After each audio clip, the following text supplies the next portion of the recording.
So, as Sally mentioned, today we're going to talk about learning a heritage language, which is a language that's learned by speakers at home as kids, but never fully developed because of insufficient input from the social environment.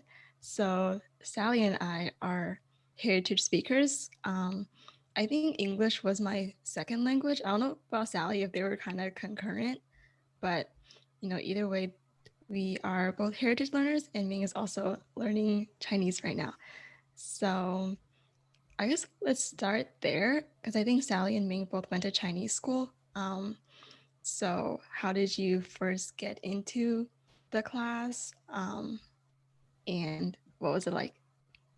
I think Sally was the only one that officially went to Chinese school, so go ahead. Yes, I guess I'll talk. So I actually started Chinese school kind of late for people who go to Chinese school. Usually parents put their kids into Chinese school like literally as soon as they're born. Like as soon as they're able to be in class like kindergarten, pre-K. But I guess my parents didn't really know about Chinese school, or they didn't know which Chinese school was good until I started getting older. So I joined Chinese school when I was in third grade. And because I was a little older, I had to, and like I hadn't learned Chinese before, I had to go back down to like 2 grades. So I started in first grade in Chinese school while I was in third grade in like public school or private school, whatever. And that was kind of embarrassing because I was like the oldest one in my class, but also people were pretty chill. So it was okay. But I had to start from the basics, like the phonetics, Bopomofos stuff. And I learned that. We learned like the Chinese system. So like using the phonetics instead of pinyin, and we use traditional instead of simplified. And at the time, I was very like, I guess, against learning Chinese because it was a big change to my whole schedule. Before that year, like I would relax, on Sundays. After church, I would just go home, or like I would play with my friends and then go home. But then suddenly I had a new thing to my schedule. I had like Chinese homework, and it was pretty intense since I had to catch up for what they learned in pre-K and kindergarten. And it was just like a lot more on top of my work, like my regular school schedule. And it was my first time learning Mandarin because I spoke Cantonese at home. So, like, some of the kids in my class already had some background in Mandarin because they spoke it at home, but I was like coming in fresh with no knowledge.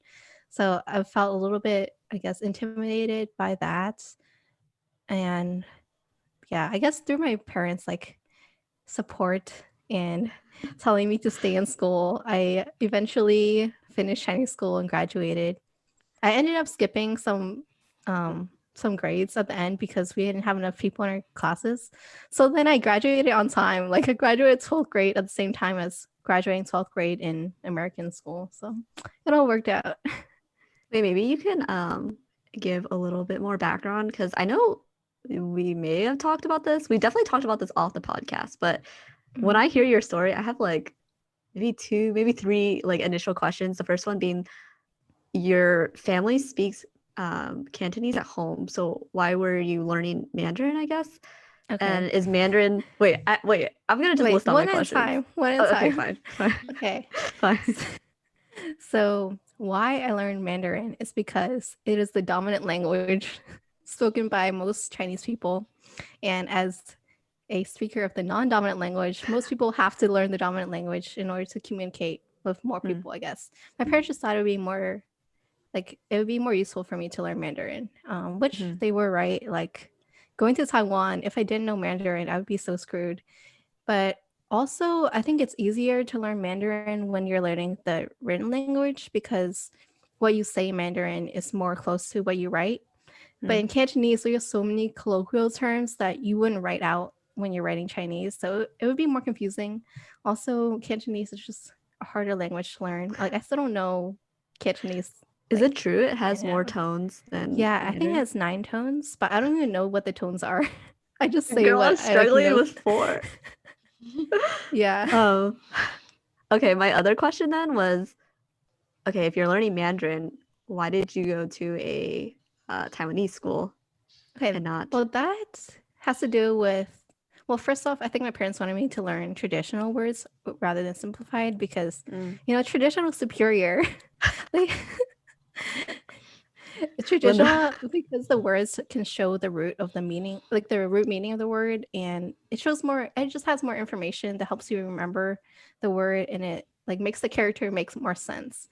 Literally no one I know is this passionate about traditional. Okay, well, maybe if you learn traditional, you would understand. But yeah, I had one Chinese teacher who was really passionate about teaching us like the ancient origins of the words, like from the when it used to be like a drawing. And then he would like show us how it evolved into the modern or the traditional characters that they are now. But yeah, he could use that to explain why the traditional characters are the way they are now. So you can't get that from simplified. But yeah, anyways. Also because a lot of people in my church went to this Chinese school, and the people that recommended it to me to my parents were from our church. So we just followed their recommendation, and it just happened to be Taiwanese, like a lot of Taiwanese people teaching. So that's why. Okay. My third and final question. Yeah, okay. Is so do your parents speak Mandarin at all? Like, okay, do they understand it?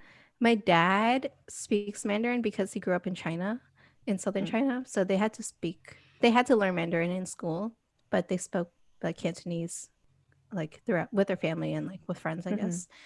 My mom can understand Mandarin, like listening to it, but she doesn't speak very well because in Hong Kong you don't have to learn Mandarin.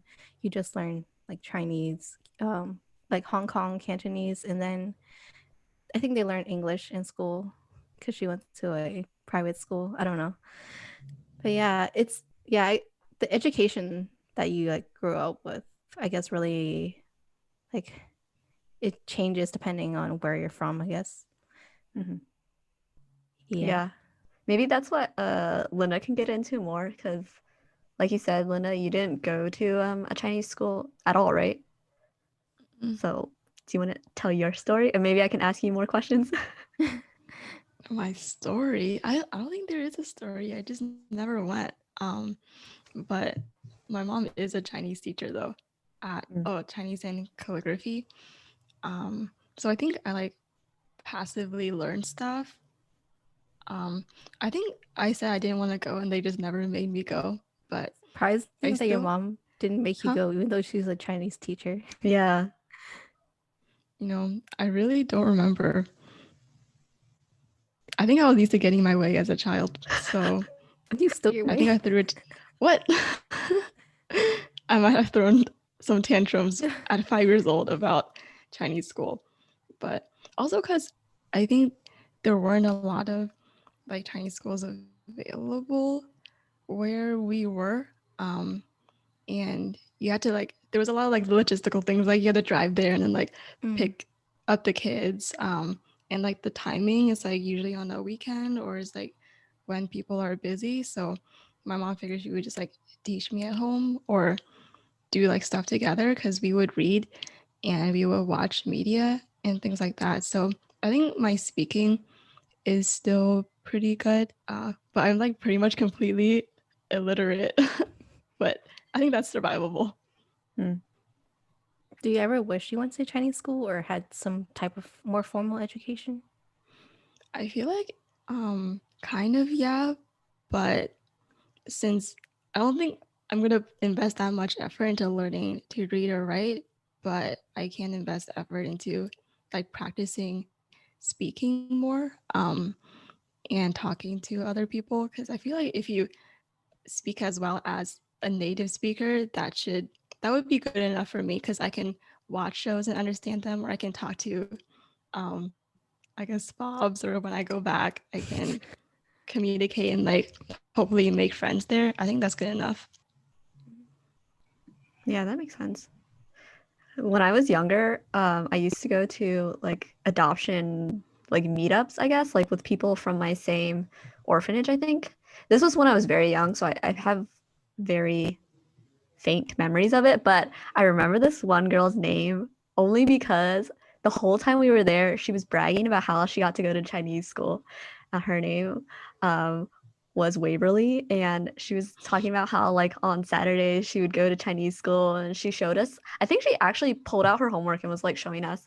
And I just remember feeling like super jealous of the fact that she got to do that, and like it never crossed my mind until I met other like Chinese Americans that going to Chinese school was not normally a like des- desired A thing or boastful something. thing.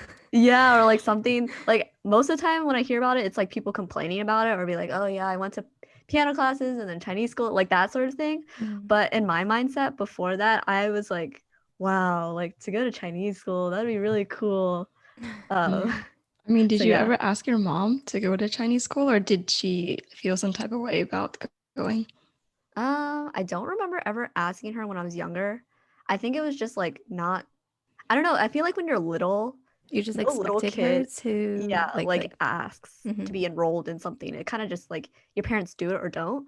So I don't remember Mm. asking about it, but a few months ago, I was talking to my mom about it, and I asked her like why she never considered it, and it was kind of almost the same reason as your mom, Linda, where it was just, you know, something else to take me to. I was doing a lot of hobbies as a little kid, and she thought that another class or another like weekly event would be too much, and it was hard to find classes, or she didn't know where to start to find classes, especially as like a white woman, like you actually have to do Yeah. your research to find places.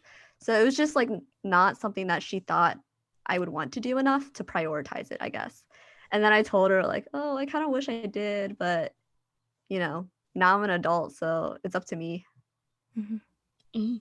Were you ever provoked when you came to my house and my mom told you to start learning Chinese? Linda, you're asking this because you know I was provoked. Expand. Yeah. I mean, Wait, that's why I'm elaborate. so surprised that your mom never forced or like tried to convince you to go to Chinese school, because I remember one of my first memories of going over to your house is your mom like telling me that I should learn Chinese and then trying to rope you into teaching me, or like Linda can help you practice, or Linda will help teach you. I At that time in my like identity, I guess, period, I was like not that comfortable with the idea of learning Chinese, and I felt like it was too much pressure, and I don't know, it just made me kind of uncomfortable. So I didn't, even though your mom's a literal teacher, I didn't try to like reach out and like get guidance or resources from her. No, I was also provoked by Linda's mom. Wait, what? I think I think my Chinese when I'm speaking to her is like really bad. But anyways, I think she was telling me that, oh, you should take Chinese in college.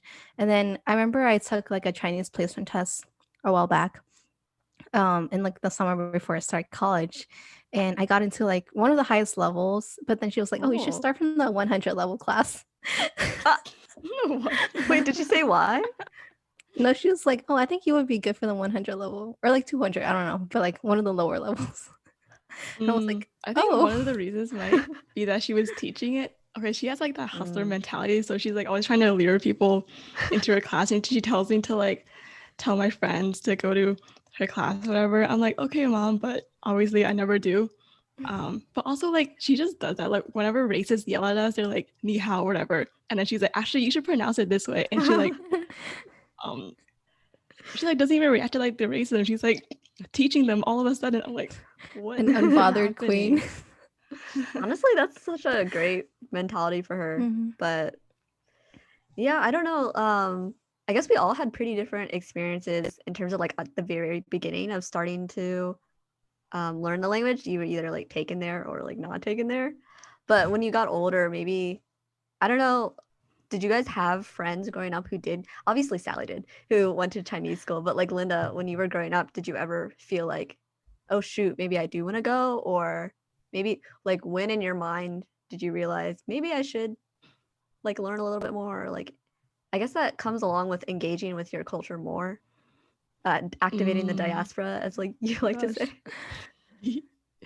I think I was like discouraged from doing it because when I used to go to church in like middle school or whatever, that's when I would interface with other Chinese American kids, and like the church was like, oh my God, I hated it because they were like kind of conservative, and the kids were all like weird and like church like. I don't know, I just like didn't get along with them. So I'm like, if this is what Chinese school is gonna be like, then like I don't see the appeal. Mhm. And I don't think Why I do really you had a.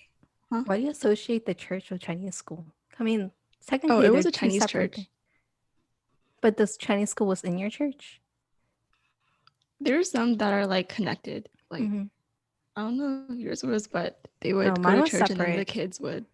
Mm, and then the kids would like learn Chinese or whatever because it was also kind of like a daycare system Mm. because the parents would go to the I guess the church event and they would like leave their kids to like people to teach them stuff. Interesting. Ming, Sally. did oh Oh. oh okay, I'll go first, I guess. So wait, what was the question? How did my my view of it change growing up, I guess? Or like, did it change? Because were you ever, well, you said that you were like kind of reluctant to go because you lost some of your free time. Did Mhm. that perspective of Chinese school or like engaging with your Yeah. culture even more like change ever? I think when I was like in Chinese school, it was more like going through the motions for me. And eventually I just got, it was just part of my routine. So I was like used to it. Mhm. But I mean, throughout the way, a lot of my friends that I made in Chinese school dropped, like actually, like basically all of my friends from Chinese school dropped it before graduating. So that, like, every time one of my friends was telling me, oh, I'm quitting Chinese school, that just like hurt me a lot. And like it made me discouraged to keep going. But I don't know, I just kept going with it. And I think by the end of it, I was doing it more for just like passing rather than actually learning Chinese, which kind of Hmm. sucks, like thinking back at it.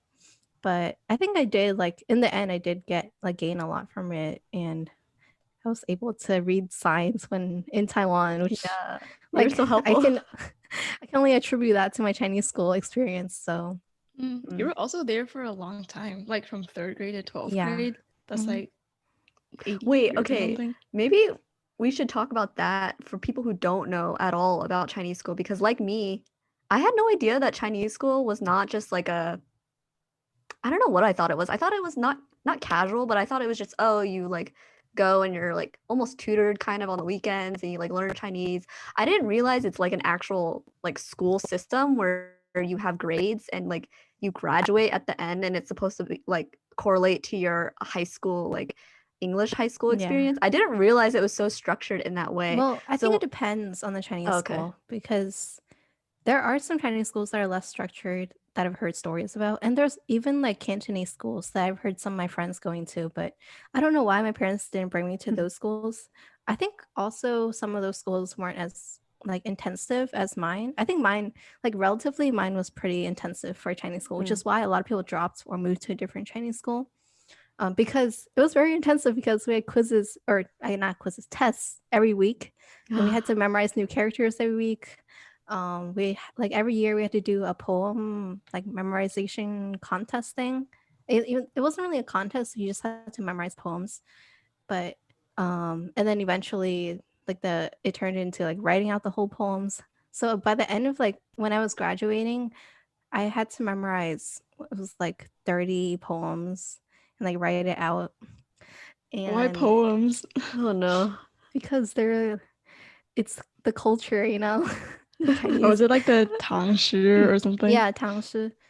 So there are like pretty famous poems, but I can only remember like two or three now. And we also had like a Mm. speech contest every year. Okay, they call it contest, but it wasn't a contest. It was just you had to present a speech. So you had to come up with a speech by yourself or with your parents, which is what most people did, and then like memorize it and then give it in front of an audience every year. So that was really stressful for me too. Mm.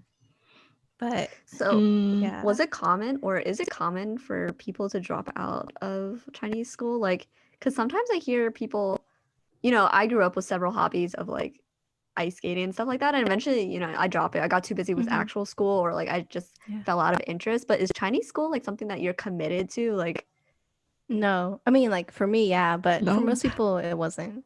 oh, okay. Or for most people they were at first, but then I think their parents probably realized it was like too much for them on top of their other extracurriculars, so then they dropped it. Which I mean, I think it's Mm. understandable, but It's Mhm. I think that's also why, like, yeah. oh, sorry. Yeah. I I think think that's why, like, it was yeah, go unappealing ahead. to go to what? Go ahead. Oh, to go to Chinese school because it was just like memorizing and like writing Mm. down the characters. And I think I like work hard in watching stuff. Okay, I wanted the cosmopolitan vibe of learning Chinese, like watching the reality shows and stuff. Because, oh my god, like reading the old poems. Like, did you like it, or was I like mean, getting part of the culture or something? yeah, I guess it's just getting cultured in Mm. that aspect. I mean, when we were little, we had more fun things to do in Chinese school.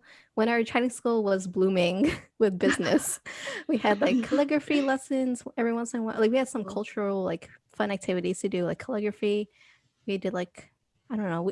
We also had a Chinese New Year festival kind of thing where everyone brought some food. It was like a potluck, and then there was dancing and like lion dance and stuff like that. So that was fun. But like they did try to incorporate culture aspects to it to make it a little bit more fun. But the day to day is like, Mm. I mean, it's boring. I mean, even in school, if you want to learn something, you can't expect everything to be fun. Like there has Yeah. to be some Mm, memorization, some boring, like Yeah. copying down characters 100 times or whatever.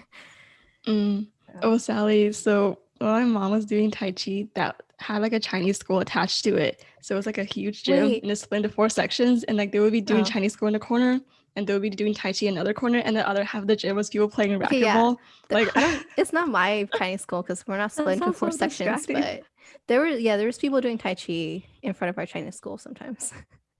Interesting. I feel like like yeah, the language I really missed out on, I guess. I wish I had learned that, but also like the cultural aspects of it because I don't know, it sounds like you had at the beginning when it was blooming, it sounds like you had basically a whole like almost immersive kind of like every what day? Sunday, every day would Hmm. of the week would be like your immersive day, I guess. And Stefan told me the school he went to was kind of the opposite of yours, where they did, the language basics, and then as they got older, like up into the higher levels, it was almost all cultural Oh. things that they were learning. And I don't know, honestly, I'm so jealous. I wish I got like both of that, I guess.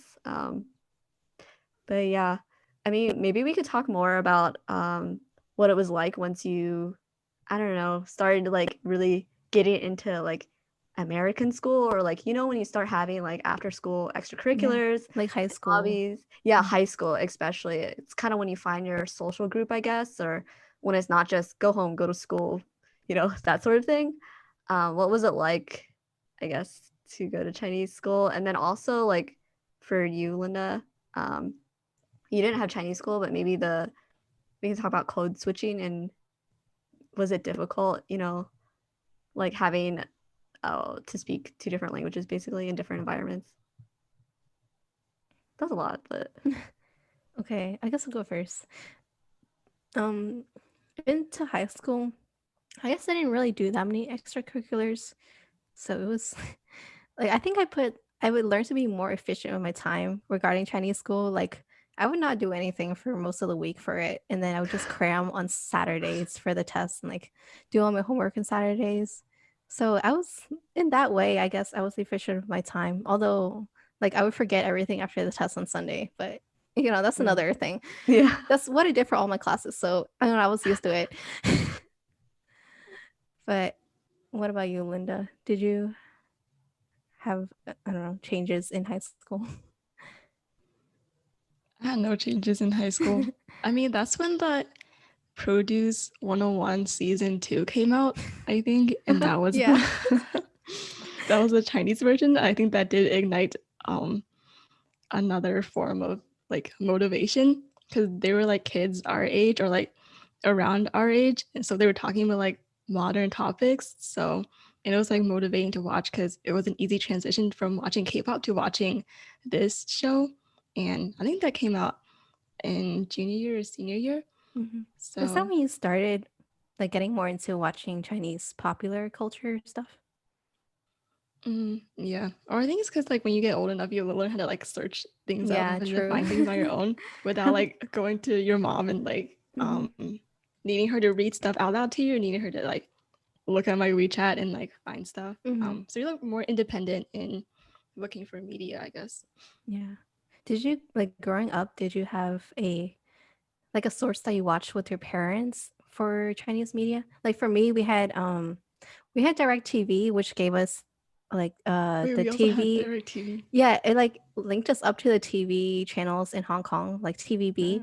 So we had all the Chinese dramas. And that was the only cable TV we had. So we didn't have like Disney or any or Nickelodeon or whatever. So we had to watch TVB when we were kids. So like I grew up watching, I don't know, like lawyer office dramas, forensic dramas, all that fun stuff. Hmm. Yeah, we had like wushu like Mm. dramas, I think. I don't know where they found it on the TV, but somehow it was there. And then once we got an iPad and then we could like cast it onto the screen, that's when like my mom could like find all the stuff on YouTube. And right now she's watching Andy Lau movies. She's Oh. like on a marathon. It's so violent. Like whenever I go downstairs, it's like people killing each other on the screen. But it's nice to watch it together. Yeah, did you think your parents were like excited that you were, I guess both of you, becoming more interested in Chinese culture, like modern pop culture? I feel like it didn't really show that I was being more into it. Recently there's been we've been more interested in like catching up with TV dramas. There was a period in I think like my high school and college years around that time because we stopped getting direct TV. We've been cut off from TVB dramas, which is like Hong Kong dramas, for like a good number of years. But then recently, this new app came up. It's called like TVB Encore. So I got it on my iPad. My parents also got it, and you can watch like most of the TVB shows are on it, so you can watch it for free. So we've recently been more into that, and we can watch it together now. Hmm. Linda, have you shown more interest? I don't think I outwardly show more interest because, like, I think for my mom and I, we watch other stuff. Like, we engage with our inner Mongolian identity The more. guy on YouTube. Yeah, so we watch this guy on YouTube. He like goes around the country and just like goes to restaurants and reviews them. And it's pretty fun to watch. And we listen to like, okay, I think Ming has heard it in my mom's car, like the traditional CDs Oh yeah. and stuff. Yeah. So we're into like I think inner Mongolian culture is kind of different from I guess regular mainland um media and things. Like sometimes they speak Mongolian and there's like a dialect of words that's specific to my mom's hometown. So we do engage in that. I've like always been interested. I think the cosmopolitan boy group era was like something for myself. That makes sense. That makes sense. Okay, moving on to Ming, our most recent Chinese school students. Chinese school student. I think Chinese school is a very generous way of describing what I'm doing. It's okay, so I feel like I've talked about this a lot in like my weekly updates, but I'm basically taking Zoom classes once a week with it's for adoptees actually. So it's an adoptee teaching other adoptees Mandarin, and he offers like several different levels of Mandarin based on like HSK. So obviously I'm at level 1 beginner, and yeah, it's very flexible actually. Like it's definitely not structured like an actual school. Like there's no real homework really. And it's like whatever he asked us at the first day, like what do you want to learn? So I can teach you like what you'll actually use. So we're not learning poems or like any I mean, not really any cultural stuff either. He said maybe later on we will, but it's literally like what you need to be able to talk and survive with the basics, kind of. That's the mentality of it.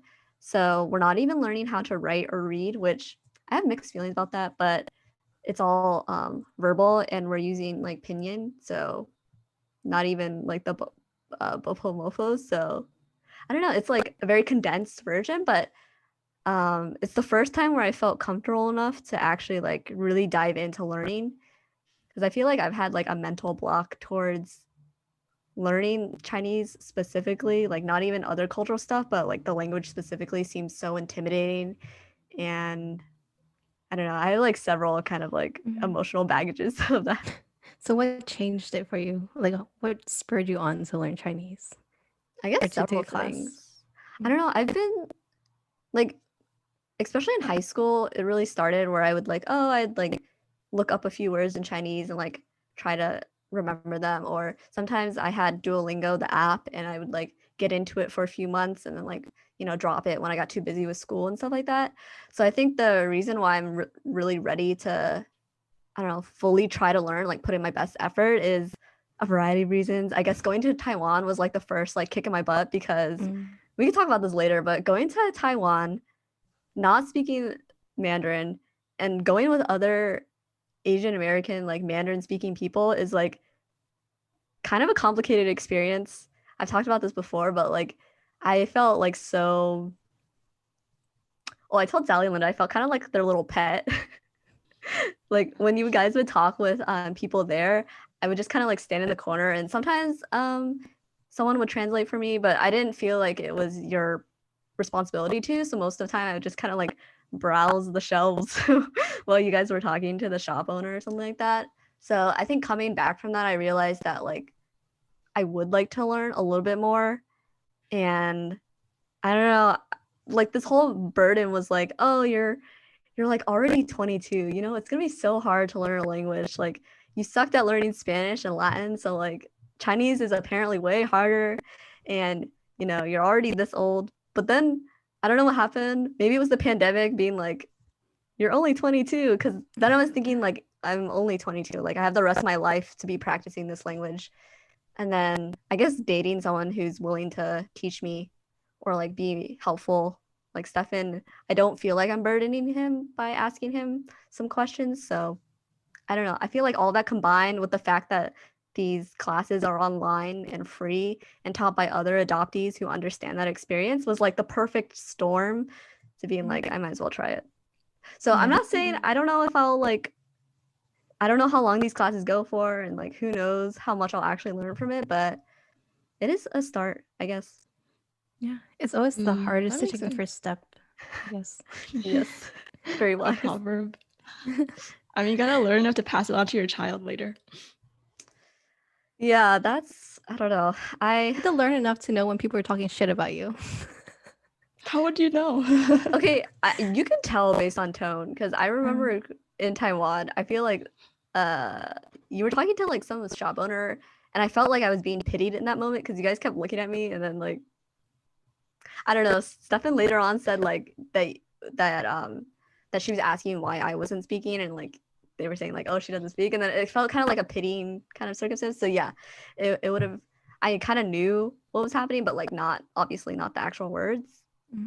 And I don't know, for raising a kid, I'm kind of okay with them like being better at it than me. Like I hope they're better at it than me, honestly. Do you feel kind of like obligated to learn or like obligated to be better? Because sometimes when I see like white people who are taking Chinese and they're like they know more than me, I'm kind of like, Oh my okay, gosh, now it's time for me to get back and start taking Chinese. But there's this guy on YouTube, this white man. He like goes around to these, I don't know, restaurants in China, I guess, and he sits down. Like people think that he doesn't speak Chinese, so they talk to him in English, and then he like surprises everyone that he speaks perfect Chinese, and like he posts the video on YouTube. It's like very, I don't know, shocking for me when I first found this channel. I've seen some videos where like someone will be at a restaurant or something, and then the person speaking Mandarin probably is like talking about the customer, and then he's like, Oh my God. guess what? Or like he replies in Mandarin. It's like I knew what you were saying this whole time. But to answer your question, Linda, I don't feel the same like responsibility to learn, or like I don't get that feeling, but I will say like it's easier for me to talk to white people or non-Asian people, or I guess my family. It's easier to talk to like my family about learning Chinese. Like I'm way more willing to practice and like tell them what I've been learning than with you guys, honestly. Because I feel like with people who actually speak the language, there is a expectation that comes with it, or like I feel like I should be able to pronounce this better, or like, you know, I feel I like don't you're know. always being like corrected. Yeah, corrected, or like like, oh, you could be saying this better. But with like people who don't know any better, they're like, wow, good job, you know how to say hello, like that sort of thing. Which honestly, that's how I feel about a lot of different things that I'm learning. So it's not just Chinese. Like it's always easier to get approval than correction, of course. Yeah, that makes sense. I feel But like yeah. this reminds me when I was learning Chinese, like Mandarin in Chinese school.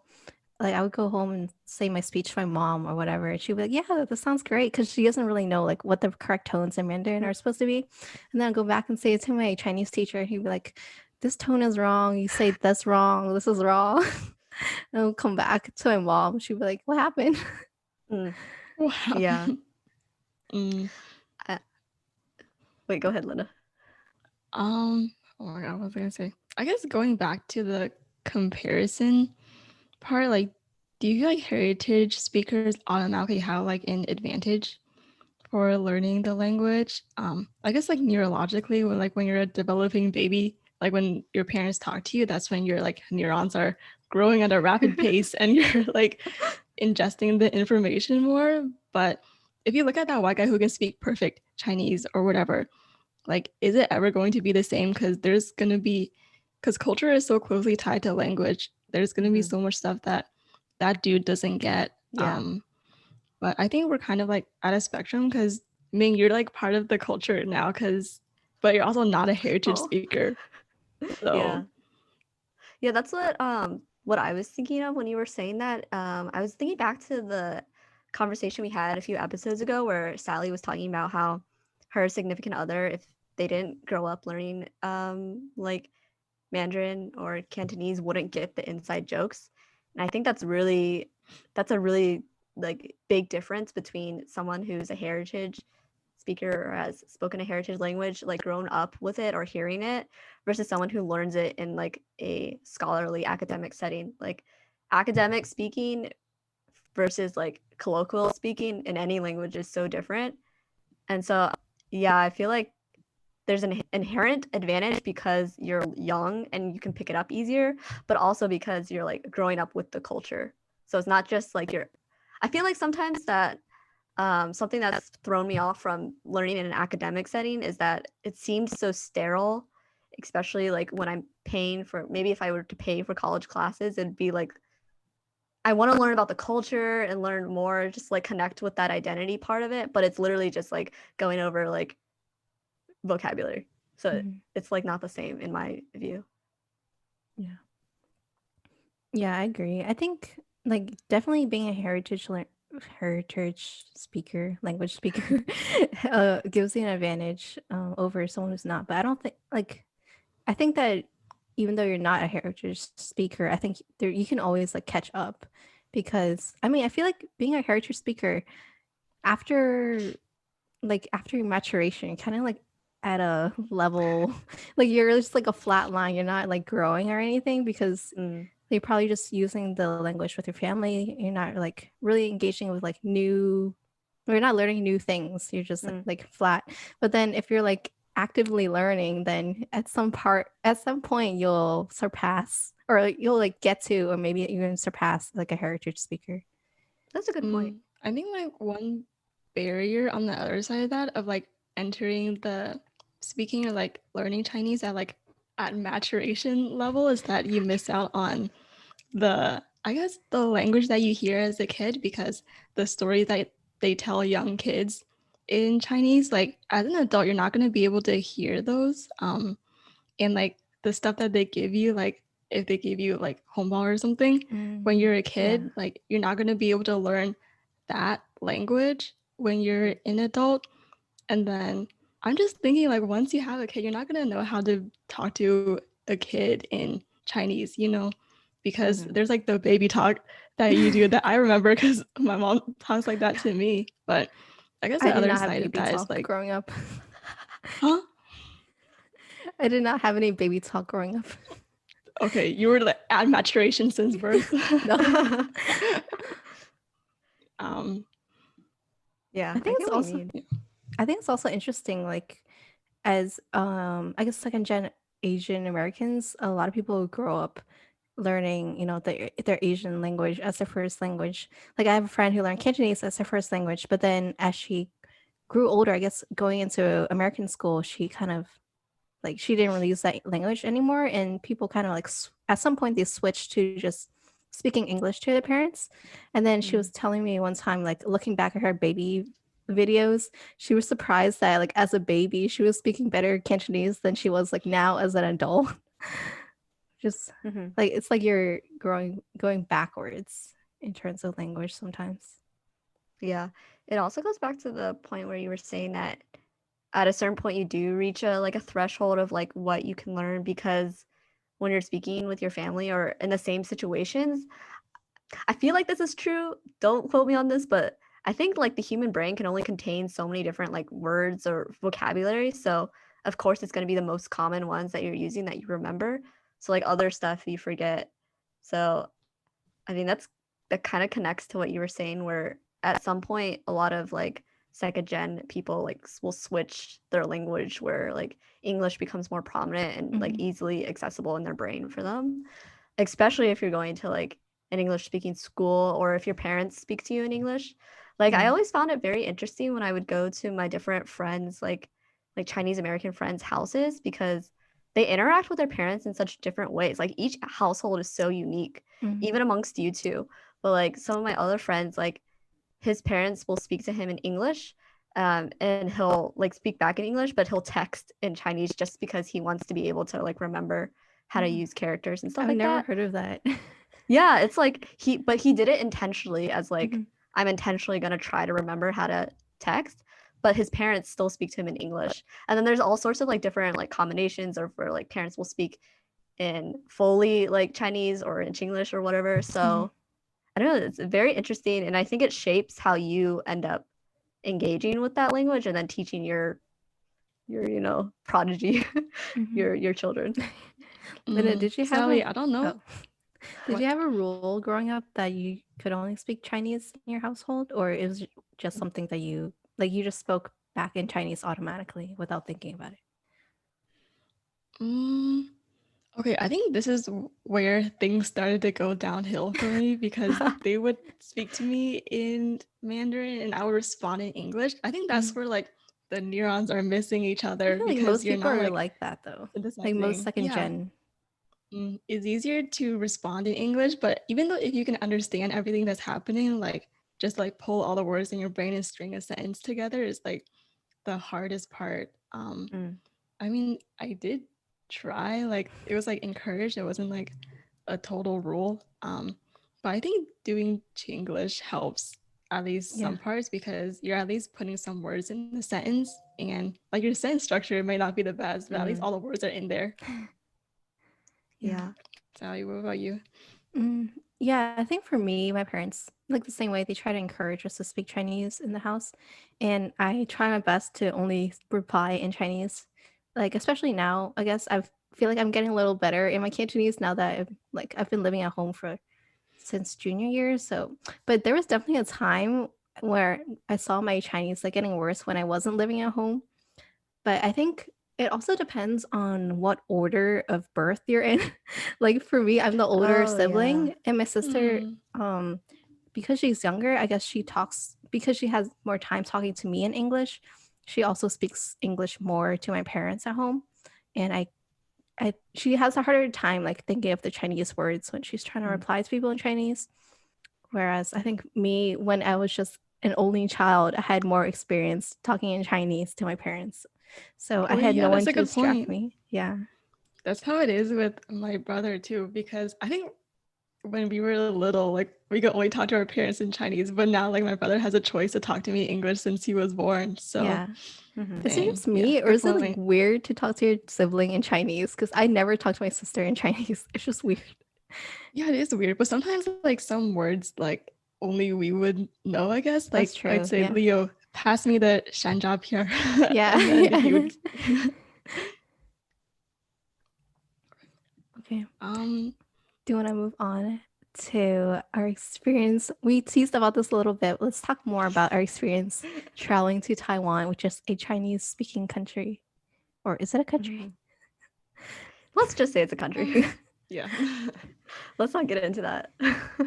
um, yeah, I mean, we all have different levels of, I guess, Mandarin and then like literacy levels. So I guess everyone can speak to their own experiences. I know for sure, like Sally, you seemed the most able to read signs or directions, I think. Like packaging. I remember sometimes like going to you to ask you to read the packaging for me. Um, but yeah, for me it was like total. I feel like at the beginning I was very like overwhelmed just like by being in a new country. Yeah. So like everything was overwhelming, and then slowly like you guys would like explain one word or something like that, or I'd hear this word over and over again. So like I kind of picked up like very small words much faster than I would have like here in America, but it was still hard, I guess. But maybe you guys can explain your experiences. Okay. Well, I'll go first. As a like not very good Mandarin speaker, like yeah, I can read some basic words and packaging, but then when I had to talk to people, sometimes I would just like, I don't know why, but sometimes when people talk really fast, I just wouldn't pick up anything that they said. Like, especially I felt the pressure when I was like paying and they're asking me questions. Like, I don't know, they would say, like, do you want a plastic bag? But I guess I didn't know the word for plastic bag in Chinese. So then I'd be like, what? Shema? And then and then they would just repeat what they said and I still wouldn't know what they said. So like times like that were kind of frustrating for me. Like kind of felt like my Chinese education failed me. But because you didn't know plastic bag. because they didn't teach us like a lot of like words that I use You were in learning like poem. real life. Yeah, I was learning like because we did it by lessons, so I was learning like thematic words. Like I know how to say dinosaur, but not plastic bag.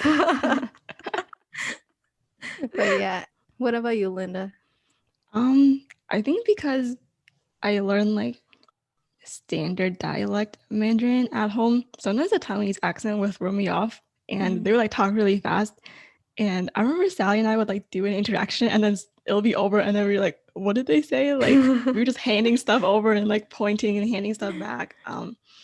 But I felt like it was a nice chance to practice. Like I really enjoyed talking to that taxi driver when we were in the car together because I guess there was no choice. You had to talk to him when he's talking to you.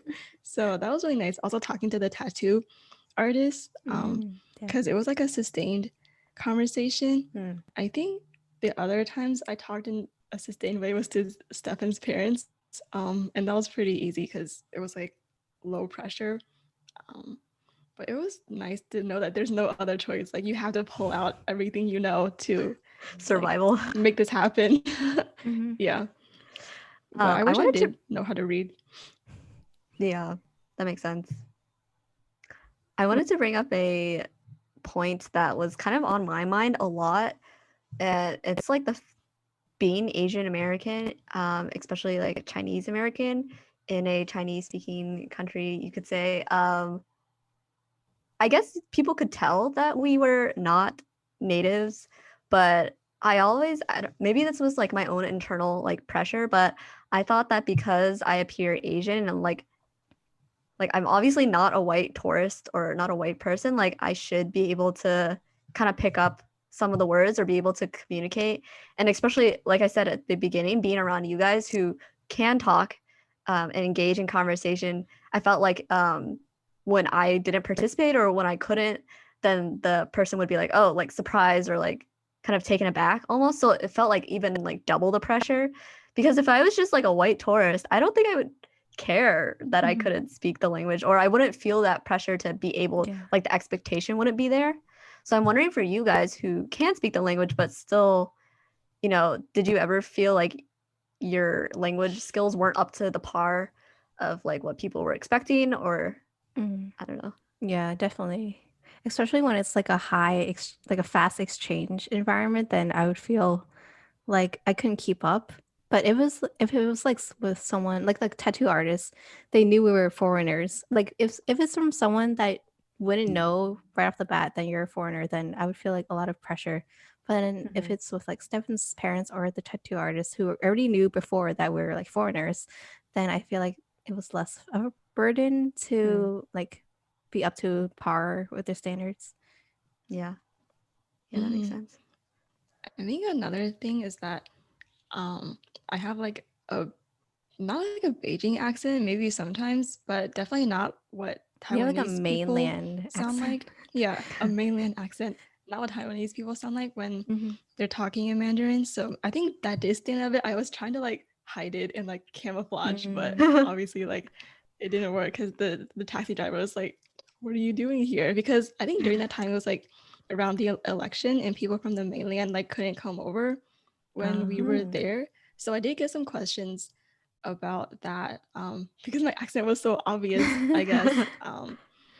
But they can kind of tell, like Yeah. sometimes just by looking at you that you're not a local. Yeah. I also feel embarrassed by my accent when I try to speak Mandarin because like no one told me this, I guess, except for the taxi driver. No one in Taiwan really told me this upright. But in Chinese school, I would always get comments from like Mandarin speakers saying like, "Oh, your Chinese sounds exactly like a Hong Konger's Chinese." Like they could tell I wasn't Mandarin, like a Mandarin speaker. Mm. Okay, well, people like your accent though. Like all the shop I people hate were giving you it. stuff. I Yeah, feel so like didn't they say I it don't was know. like cute or like Yeah, they maybe said it it was was Linda who cute. I said don't that. like being called cute. I mean, maybe on the converse, like on the opposite side of this though, I also felt like a competing emotion of feeling like kind of nice that I could fit in, like visually fit in. And it was only like when I opened my mouth that I didn't fit in. But maybe you guys experienced that as well, of like even more so the fact that you could at least communicate. You felt more like self-assured being there. Mhm. You could be more adventurous than a typical tourist might be able. And Yeah. there was one situation where I still like I still feel like very happy from it. It was very small. It was when we were at the pagodas, the dragon and tiger ones, Mhm. and everyone was taking pictures because it's a very touristy spot. And there was like one couple, or I think it was a couple, and they were asking our group to take a photo of them. And I don't know Oh. why. I don't know why it was me that ended up being the one taking a picture of them, but it was. And I mean, they didn't know that I didn't speak Mandarin, but so, like you could tell that they wanted their photo taken, and then I was able to like count down, like like 3, 2, 1, like take a Oh. picture, and I was nervous because I was like, oh, should I even attempt it? Should I just use my fingers to like indicate it? But then I was like, okay, I'm gonna try because it's literally just 3 numbers, and then I said it, and then they didn't like seem surprised or anything, so I was like, wow, that feels kind of nice. Infiltrated. Yeah, I successfully like disguised and like was able to pull Mhm. that off. And it was such a small thing, but yeah, that was a Yeah. good memory for me. Yeah. I can I mean, definitely maybe the relate. couple was also a foreigner. Like, Who knows, but Oh. I'm gonna take it. But yeah, I can definitely relate to like the sense of like pride being successfully camouflaged into society. Um, okay, this isn't specific to our Taiwan trip, but when I think the first time I went back to Hong Kong, in high school, like I hadn't been back for since I was a baby, so it was my first time back in a long time. And I was talking to like a store owner in Cantonese, and she was telling me, like I was telling her where like what I was doing, or she was asking me about me or something, and then I told her that I was originally from America, and then she was surprised because she thought I was like a Hong Kong person. Like at that moment, I was like, "Wow, I can actually Wow. pass as a Hong Konger." Like my Cantonese is that good. But yeah, it makes me feel really proud and like I don't know, just being in a country or in a place where everyone kind of looks like you and like Mm. like you're not that short when you're in Taiwan. And like mm, I don't know, hearing like especially when I was in Hong Kong, like hearing people talk my like home language felt very comforting. Like it felt like I was home even though I hadn't been in Hong Kong for like 10 plus years. Hmm. mm. Oh, I felt super integrated when we met up with the other cast of people in Taiwan because it felt like we had friends in the area. Like, and then we all Yeah. went to, I think, karaoke or something. I kind of felt like even though we were all speaking English, like we could be a regular group of friends in Taiwan, just like Mhm. going on our daily life or something. Yeah. So it felt nice not to be like transplanted there, but we met up with people we knew who were actually there and who had like ties to the geography, I guess. Mhm. So yeah, that felt it was really fun. But oh my Yeah. gosh, the point like mean, when you mentioned like the dragon and tiger pagoda, that was when my cover was lifted. And you know, when we were trying to find that Uber car, that was like a stab in my heart because we were trying to like read the signs and they had like pinyin on the label. So I was like, oh my God, when I talked to them on the phone, I think I passed for like a local who knows how to use Uber in Taiwan, I guess. When I was trying to read the street sign, I was like, what is this? And because you can't really sound it out. And we're like running around. I don't know if you remember, but we're running I around the remember. block. I think it was like the Uber alleys. driver was going like the opposite direction, or like we were running in like the same, like around the same block, but we kept missing each other because we kept running around. I mean, we got in, but it was so embarrassing. Do you oh my think God, that... he said look for I said look for 4 Asian people. And he's like, are you kidding me? You look like 4 Asian people? Like, how are you supposed to Wait, did you actually say that? Okay, so he asked. He was like, do you guys look American so I can pinpoint you at once? I was like, no, actually we look Asian, all of us. And he was like, are you kidding me? Do you think that, I guess this would be hard to answer, but do you think that when we were in Taiwan, like natives have a higher expectation of Asian tourists? Like in general, maybe, or maybe Sally, when you've been to Hong Kong, do you find that like they're happier when they know you can speak Cantonese, or like they have higher expectations, or like, I don't know. I just wonder what it's like to, because in America, like when you see tourists, like they probably don't look like you, like, you know, we're such a melting pot or whatever, but like in that situation, like, have you ever had interactions with them? I feel like in Hong Kong, I don't feel like people see me as a tourist because I can speak the language. Except for one time when I tried to order food, I didn't know how to read it. But I feel like most time, like I can successfully camouflage. But I think in Taiwan, it was more obvious that we were tourists. I think sometimes people can just tell that we're American just by like the way we dress, also, or like the way we present ourselves. Yeah. I think was it Stefan that said like, oh, like we're definitely foreigners because everyone was wearing like long or like short pants. Wait, what were they wearing? Long no, they pants. were wearing coats. Yeah. They were like all like bundled winter up. coat. And for us, like mid-70s was kind of like nice, especially in January. So I was like wearing shorts one time and like was the only person on the entire street like wearing shorts. So it was like non-verbal cues that were foreigners. Yeah, but I don't know. There's a burden on us, like as tourists. I feel like as like once people find out that we're tourists, they have lower expectations of us. So I don't think there's a burden. Sometimes that's nice. Like lean into that. Yeah. It's kind of a relief because they don't expect anything from you, and they're like more likely to help you or like to hold your hand when yeah. you need I feel like they're something. nicer when they find out you're a tourist. That's true. Also, you're like more willing to spend money probably because you're just visiting. Do you feel the same way like when you go to, I don't know, I mean H Mart is Korean, right? But like when you go into more Chinese enclaves in America, Chinese communities, do you feel that way? Or I guess because people there are mostly like Chinese American as well, like they live that hybrid life. Yeah, I think that in Chinese American communities, I mean, I feel like we fit right in. I mean, we are Chinese American. Like there's no expectation that you have to speak Chinese. Everyone can speak English in these communities. So I mean, there's also kind of a competition. Like you see this like subtle Asian dating. You want someone who can speak your native language to like impress your parents or something. I think that's like a thing that parents do. Like my child has graduated Chinese school or whatever. It's like a mark of pride or something.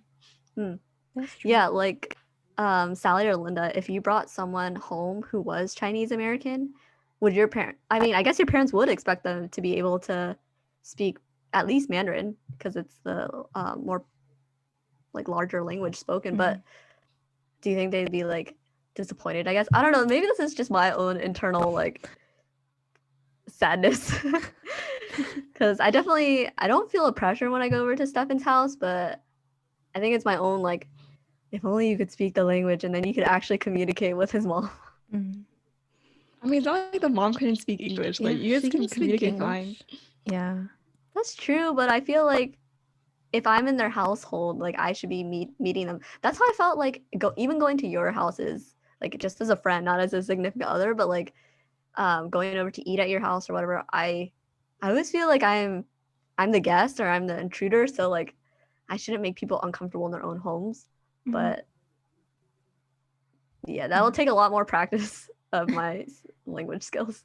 Yeah, I don't know. I feel like my parents are used to switching to English whenever we have a guest over, unless it's like someone that they know from church that speaks Cantonese. But because they don't speak Mandarin, even when Linda comes over, they speak to her in Chinese. So I don't know. But I think for a significant other, they would definitely be happy if I brought someone over who spoke Cantonese. I don't know about Mandarin. I mean, my dad could speak to them in Mandarin, but like my mom would just be lost. So I think, yeah, someone who's Cantonese would make them very happy. That makes sense. Yeah, like a nice touch, but Like a cherry on top. like not really, Yeah. yeah, a cherry on top. But not like the end all be all. Yeah. This is reassuring me. Thank you. Yeah, because I feel I like mean, you should just call her Ai. I feel like that would be enough for okay, but then I also next couple of feel years.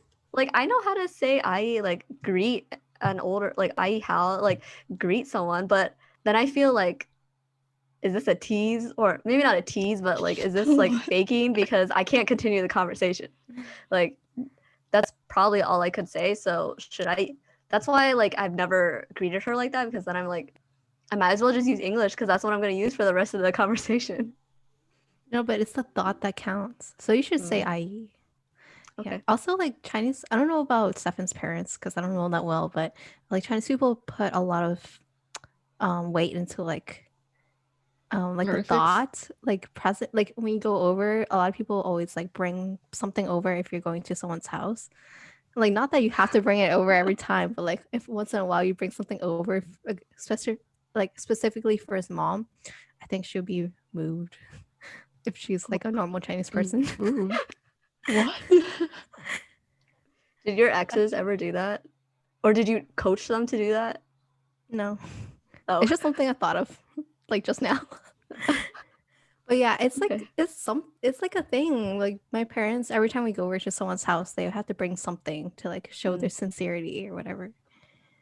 Well, I mean, like, okay. See, I've watched like shows or movies where that's a thing, like especially fruit or like Yeah. oranges, especially, Mhm. or like good luck to bring that. But then at the same time, like, okay, am I making this a stereotype and like, is this like old tradition? Like, there's just I mean, I don't think she'd be unhappy with you bringing With something oranges. over. Like, get those oranges out of my house. Yeah. No, okay, because then I flash back to like when I brought lettuce to your house. I mean, then it's a your thought that mom- counts. Yeah, okay. As Yeah. like she pushes it to the back of her fridge. Okay, this is becoming too much like my own therapy session. So, do you guys have any final thoughts about, I don't know, growing up with the language or carrying it on in the future, I guess? Like, Linda, would you make your child go to Chinese school? It depends. Probably not, but only if they had an inner drive to learn it on their own. If they didn't, they would need like that But like push as a to kid, how go. would they have an inner drive? I'll like nurture it from birth so they can Oh, have so it. you'll subtly make them have an inner drive. The inner drive will be like, I'm only talking to you in Mandarin, so if you You want don't to talk to me, understand. yeah, that's the inner drive. Survival mode. Yeah. Sally, I already know your answer, so Yeah. Are you gonna send your child to the same the same Chinese school as mine? We can be I mean, if we're in the same area, I'm definitely sending my kid to your Chinese school so they can be competition. competition. Okay, maybe not We competition, can brag but like about which study child buddies. is like first. Who had the best poem recital? Yeah. I've already like, even if my future partner doesn't even speak like Mandarin, or if they're not even like Asian American, I'm still sending my kids to Chinese school. I've already like decided that in my mind because honestly, I kind of feel bad for my future kids because I feel like I might put a lot of my own what is that called? Like your own Rejecting. parents like Yeah. regret. Yeah, so I mean, I feel bad for them, but it's for their own It's for good. their own good. Yeah, it's for their own good. They'll thank me in the future. Exactly. Okay, let's wrap up with one Chinese lesson each. Okay. Okay, I'll go first. Yeah. The phrase I want to teach y'all is a Cantonese phrase that has been very common phrase in my household. It's a very lighthearted phrase, okay? But it means "yamo gao." Okay, the phrase is "yamo gao cho," and it means like, "Are you kidding me?" or "Are you kidding?" or it's just like a lighthearted phrase that when someone says something ridiculous, you respond with "yamo gao cho." Oh, it's lighthearted. Yeah. Okay, because when you like first told us before the podcast, I thought it was like in a serious way. Like, are you kidding me? Like that sort Oh of. no. Like Oh. antagonizing. I mean, you That's what's could, like. but Are you actually saying that to your parents? no. Okay, I guess you could. that makes sense. I mean, I could. But yeah, that's my phrase. Okay, who's Ming. next? Linda. Okay, so I'm teaching a Taiwanese phrase since I guess the other languages are spoken for. Because Ming's doing regular Mandarin, and I guess we didn't talk about this, but I've been trying to learn Taiwanese from I guess the group that I'm in that we talk about Taiwan stuff, and then from my dad. But I don't think he's not teaching me how to read or write, so it's gonna be the same thing. I'll just be illiterate in another language. And we're not doing it in like any systematic way. Like he just yells stuff to me and then I have to think fast enough to respond. I mean, it's kind of actually no, it's not effective at all. So I'm just gonna say one word that is the most useless word ever, but it's huntungin, which is I don't know, Sally, you know what this means, but it's hutudan, which is What? dumb egg. And then that's what he calls me sometimes when Okay, repeat the Taiwanese phrase again. huntungin. Kuntungi. I don't know. Okay. When would you use this There you phrase? go. I mean, I can't call anyone else thinking because Your future maybe once I kids. have my own child, I can call them that. You can call me that. Oh, Call me a dumb egg. okay. Okay. I don't know. So my word. So this week we were learning food or like coffee shop kind of restaurant-y kind of things. So I'm like looking at the list now, and there's a lot. I actually know a lot of nouns, and I think that's something I'm realizing. Like it's easier for me to remember nouns because like, it's like an object. It's an actual thing you can imagine. But words like time or adjectives or like when and where are really hard for me to pick up on. So I'm not gonna say those words. Okay, so I can say cake because I had no idea what that was. But I also like making connections between Chinese words. I realize there's a lot of connections, whether it be like the word is in something that's bigger or like the character is like in something that's bigger too. So cake is Say it. Say it. cake has egg in it, which is dan Uh-huh. or fourth tone dan. Gao, so dan gao is cake, and I like the fact that it has dan egg in it because then I'll remember, oh, there's egg in cake, so like that's how I remember. So that's how I've like been remembering a lot of things in terms of like, just regular like nouns, but other stuff is harder. So, just trying to come up with that. Yeah. I like how you connected it to Linda's phrase, which is also an egg. We all know how egg to phrase say egg. too. I didn't say an egg phrase. Sally, how do you say egg in Cantonese? Dan. Oh, It's The same thing. that's not that exciting. I mean, it's a different tone, but yeah, same thing.